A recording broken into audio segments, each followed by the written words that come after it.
Ang Ginoo manaa kaninyo kinutlo gikan sa ebanghelyo sumala ni San Mateo. Unya si Jesus miingon, "O Amahan, Ginoo sa langit ug sa yuta, nagpasalamat ako kanimo kay gipadayag mo man ngadto sa mga walay kahibalo ang imong gililong sa mga maalamon ug sa mga makinadmanon. O Amahan, natuman kini kay may imong gusto ug pagbuot. Ang akong Amahan naghatag kanako sa tanang butang.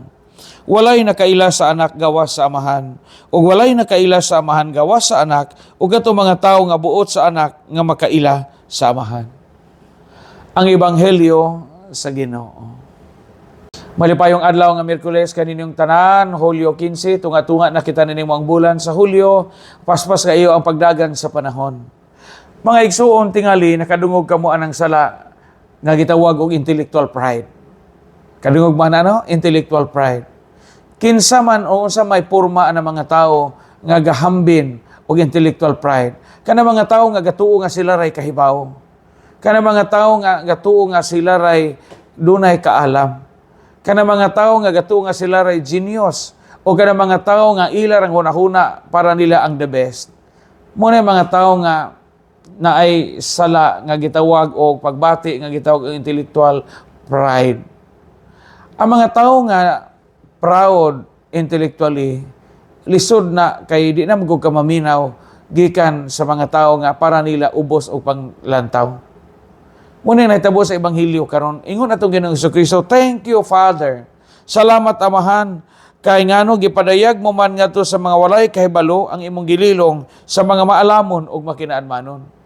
Sa panahon ni Jesus, gituhan ang mga Pariseo o mga magtutudlo sa balaod, mga eskriba, teachers of the law, giila sila nga mga hanas o expert sa balaod ni Moises, sa Mosaic law o sa tradisyon sa mga Hudiyo.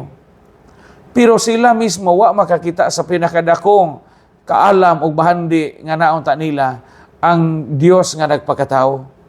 Kinsa may iniila, kinsa may hingdawat sa mensahe sa Ginoong Jesucristo, ang mga kabos nga mga alagad o mga kabos o mga yano sa katilingban ug daghan nila mga apostoles.